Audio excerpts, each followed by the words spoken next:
Introduction. The 20th century saw an influx of eminent psychologists who did not only study children behavior but proposed development theories that are still relevant today. A prime example is Burrhus Frederick Skinner, whose discovery of operant learning has been highly influential in the study of modern-day psychology. Skinner's postulations have not only had a significant impact on behavioral change theories but have shaped how the field of infancy and childhood development is approached.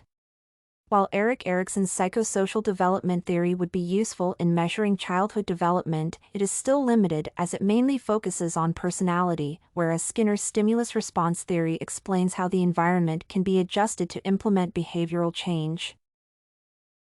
Erikson's psychosocial development theory versus Skinner's stimulus-response theory. Erik Erikson's psychosocial development theory suggests that personality development takes place in phases from childhood through maturity. At each stage, a person undergoes a unique psychosocial crisis that leaves a permanent positive or negative impact on their personality. In chronological order, the 8 stages are trust versus mistrust, anatomy versus shame, initiative versus guilt, industry versus inferiority, identity versus role confusion, intimacy versus isolation, generativity versus stagnation, and ego versus despair. Successful completion of each stage ensures that a person acquires the basic human virtues. The only similarity between Erikson and Skinner's theory is that they both focus on certain aspects of human development. On one hand, Erikson's main focus is on personality development, whereas Skinner's theory is mainly focused on behavioral development. However, they are largely different on different levels.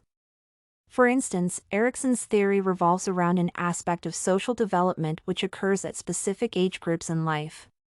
On the other hand, however, Skinner's theory revolves around learning behavior as per the guidelines of operant conditioning.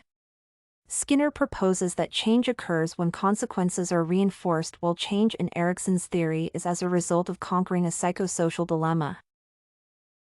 Burrhus Frederick Skinner's theory posited that stimulus could be used to either reinforce positive behavior or make undesired behavior extinct. Doing away with unwanted behavior requires the introduction of punishment or hostility. The stimulus-response theory proposed that the frequency of a behavior can be increased with appropriate reinforcement. The process of reinforcement is often scheduled and can come either as a variable ratio, fixed interval, variable interval, or fixed ratio.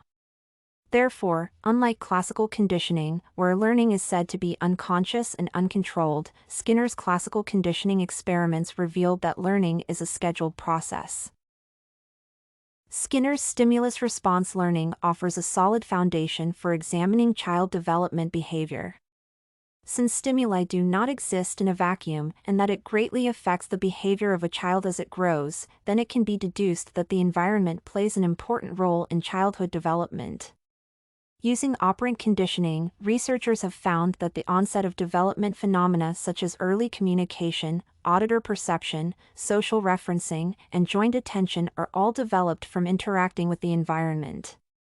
With this understanding, then operant conditioning can be used to alter the behavior of a child by manipulating their environment.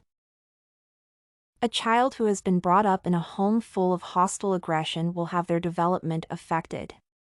Under Skinner's stimulus-response theory, hostile aggression would be categorized as a negative stimulus capable of negatively affecting a child's behavior. However, the use of appropriate positive reinforcement could enable such a child to overcome the effects of their usually hostile environment. Reinforcement is a fundamental block of Skinner's theory as it constitutes anything that strengthens and evokes a desired response. For example, the use of verbal praise, tangible rewards, and nonverbal cues are positive reinforcers that would set a child on their way to positive behavioral change. Skinner's stimulus-response theory is heavily reliant on the idea that behavior is malleable depending on one's environment, as it can be made extinct or it can be reinforced further. It also suggests that environmental development causes progressive changes in how people interact with their environment. While interactions with one's environment are subtle, they are fundamental triggers of behavioral change. For a child who has been subject to hostility, a change in their environment would introduce new ways of interaction that would bring them desired behavior. For the stimulus response to be effective, a behavior plan or program has to be developed. It takes into account the need for a proactive approach towards implementing change. In a classroom setting, for instance, teachers or behavioral coaches cannot assume that children will automatically learn social skills without proper planning. Cooperative activities are platforms where feedback can be shared between teachers and learners to facilitate development of social and autocontrol skills. Without a behavior program, the process of behavior modification will not take place. In the case of a child from a background of hostility, it is paramount that a behavior program is implemented consistently. Conclusion. In summary, Frederick Skinner's stimulus-response theory is an important tool that advocates for change. The theory is heavily based on the idea of using reinforcers to modify the environment and subsequently introduce change. Since the theory is focused on how behavior can be influenced, it can be used to positively impact the behavior of a child whose background has been filled with hostile aggression. With a concrete behavior program, positive reinforcers could be used to encourage such a child to adopt more desirable behavior. StudyCorgi.com has everything you need for successful studies. Writing tools, informative articles, and essay samples. Come check it out!